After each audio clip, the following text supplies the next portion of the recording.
AR vehicles YouTube మిత్రులందరికీ నమస్కారం. నా పేరు అరవింద్. ఎవరైతే ప్యాసింజర్ వెహికల్ నడుపుకుంటారో వాళ్ళందరికీ ఉపయోగకరంగా ఉండడానికి ఎలక్ట్రిక్ ఆటోనైతే తీసుకురావడం జరిగింది. మన ముందున్న వెహికల్ వచ్చేసి బజాజ్ కంపెనీకి సంబంధించిన ఎలక్ట్రిక్ ఆటో. దీన్ని ఒక్కసారి ఛార్జింగ్ చేసినట్టయితే 175 కిలోమీటర్ల రేంజ్ వెళ్తుందని అయితే కంపెనీ వాళ్ళు చెప్తున్నారు. కానీ మనం రియల్ టైంలో చూసుకుంటే 130 నుంచి 140 కిలోమీటర్ల వరకు అయితే రేంజ్ వెళ్తుంది.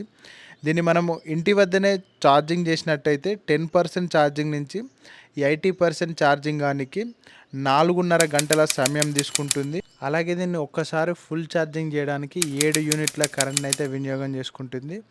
అంటే మనం 1 కిలోమీటర్ వెళ్ళడానికి 50 పైసల ఖర్చులోనే 1 కిలోమీటర్ వెళ్ళొచ్చు. అదే మనం డీజిల్ ఆటోలో చూసుకున్నట్టయితే 100 రూపాయల డీజిల్ కొట్టించినట్టయితే 30 నుంచి 35 కిలోమీటర్ల మైలేజ్ అయితే ఇస్తుంది. అదే ఈ ఎలక్ట్రిక్ ఆటో అయితే 30 రూపాయల కరెంట్ ఛార్జ్తోనే మనం 130 కిలోమీటర్ల రేంజ్ వరకు అయితే వెళ్ళొచ్చు. ఎవరైతే సిటీస్లలో రోజు 100 కిలోమీటర్ల లోపు తిరుగుతా అనుకుంటారో వాళ్ళకైతే ఈ వెహికల్ బాగా ఉపయోగపడుతుంది. ఎవరైతే రోజుకు 100 కిలోమీటర్ల కంటే ఎక్కువ తిరుగుతారో వాళ్ళైతే దాన్ని ఛార్జింగ్ చేసుకోవడానికి అయితే ఆప్షన్స్ అయితే చూసుకోవాలి. ఒకసారి ఈ వెహికల్ ప్రైస్ విషయానికి వచ్చినట్టయితే దీనికైతే సెంట్రల్ గవర్నమెంట్ నుంచి అయితే 60,000 వరకు అయితే సబ్సిడీ అయితే ఉండడం జరుగుతుంది. 60,000 సబ్సిడీ పోను 3,10,000 వరకు అయితే ఎక్స్ షోరూమ్ ప్రైస్ అయితే ఉండడం జరుగుతుంది.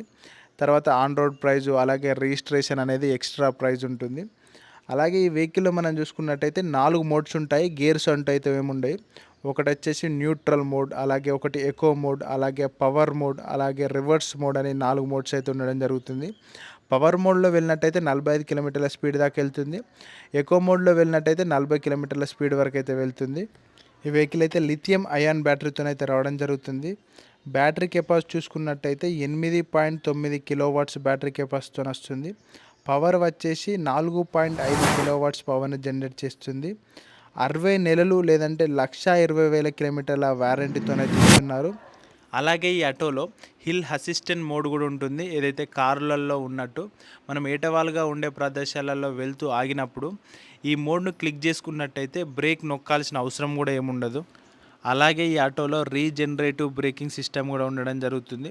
మనం వెళ్తూ ఉన్నప్పుడు ఎప్పుడైనా బ్రేక్స్ క్లిక్ చేసినట్టయితే ఆ బ్రేక్స్ క్లిక్ చేసినప్పుడు క్రియేట్ అయ్యే ఎనర్జీ అనేది మళ్ళీ బ్యాటరీ ఛార్జింగ్ కానీ కూడా సపోర్ట్ చేస్తుంది. ఆ విధంగా కూడా బ్యాటరీలో ఛార్జింగ్ అనేది పెరుగుతుంది. సస్పెన్షన్ చూసుకున్నట్టయితే ఫ్రంట్ సైడు 2 షాక్ అబ్జర్వ్ స్ప్రింగ్స్తోనైతే ఇవ్వడం జరుగుతుంది. బ్యాక్ సైడ్ వచ్చేసి ఇండిపెండెంట్ ట్రైలింగ్ స్ప్రింగ్స్తోనైతే ఇవ్వడం జరుగుతుంది. అలాగే వెహికల్ చూసుకున్నట్టయితే 12 ఇంచుల టైర్స్తోనైతే రావడం జరుగుతుంది. అలాగే ఈ ఎలక్ట్రిక్ ఆటోలో మనం చూసుకున్నట్టయితే క్లస్టర్లో వచ్చేసి ఈ వెహికల్ రేంజ్ ఎంత వెళ్తుంది, ఈ వెహికల్ ఇప్పటివరకు ఎన్ని కిలోమీటర్లు తిరిగింది అని పూర్తిగా చూసుకోవచ్చు. 12 వోల్ట్స్ ఛార్జింగ్ పోర్టల్ కూడా ఇవ్వడం జరిగింది. హాలోజన్ హెడ్ ల్యాంప్స్తోని. అలాగే ఫ్రంట్ సైడ్ చూసుకున్నట్టయితే ఒక సింగిల్ వైపర్తోనైతే ఇస్తున్నారు. ఫ్రెండ్స్, ఇదండి వెహికల్కి సంబంధించిన ఇన్ఫర్మేషన్. ఎవరైతే సిటీలలో నడుపుకునే వాళ్ళకైతే బాగా ఉపయోగపడుతుంది. 100 కిలోమీటర్ల నుంచి 120 కిలోమీటర్లు ఒక రోజుకు తిరిగే వాళ్ళకైతే బాగా ఉపయోగపడుతుంది. విలేజెస్ నుంచి సిటీలకు వెళ్ళే వాళ్ళే కావచ్చు, లేదంటే రోజుకు ఒక 200, 300 కిలోమీటర్లు వెళ్ళే వాళ్ళకి కావచ్చు, ఛార్జింగ్ పరంగానైతే కొంచెం ప్రాబ్లం ఉంటుంది. ఏదైతే ఖర్చు తక్కువనే ఉంటుంది కానీ ఛార్జింగ్ పరంగానైతే ప్రాబ్లం ఉంటుంది. ఒకసారి ఛార్జింగ్ అయిపోతే మళ్ళీ ఎక్కడ ఛార్జింగ్ పెట్టుకోవాలనుకున్నా, మనం ఒకవేళ బంక్లో ఛార్జింగ్ పెట్టుకోవాలి, ఎక్కడైనా ఫాస్ట్ ఛార్జర్తో ఛార్జింగ్ చేసుకోవాలనుకున్నా కూడా మనకి ఎంత కాదనుకున్నా 2 నుంచి 3 గంటల సమయం అయితే తీసుకుంటుంది. ఛార్జింగ్ నుంచి ఎలాంటి ప్రాబ్లం ఉండదు అనుకుంటేనైతే మనమైతే మంచిగా ఈ వెహికల్ తీసుకొని నడుపుకోవచ్చు. మైలేజ్ పరంగా, అలాగే రేంజ్ పరంగా, మెయింటెనెన్స్ పరంగా అన్ని విధాలుగా అయితే బాగుంటుంది. కానీ ఛార్జింగ్ ఒకటే ప్రస్తుతం ఉన్న మార్కెట్లో కొంచెం ప్రాబ్లమ్స్ అయితే అందరు ఫేస్ చేస్తున్నారు. దాన్ని దృష్టిలో పెట్టుకొని ఎవరికైతే అవసరమవుతుందో వాళ్ళకైతే ఈ వెహికల్ని సజెస్ట్ చేయండి.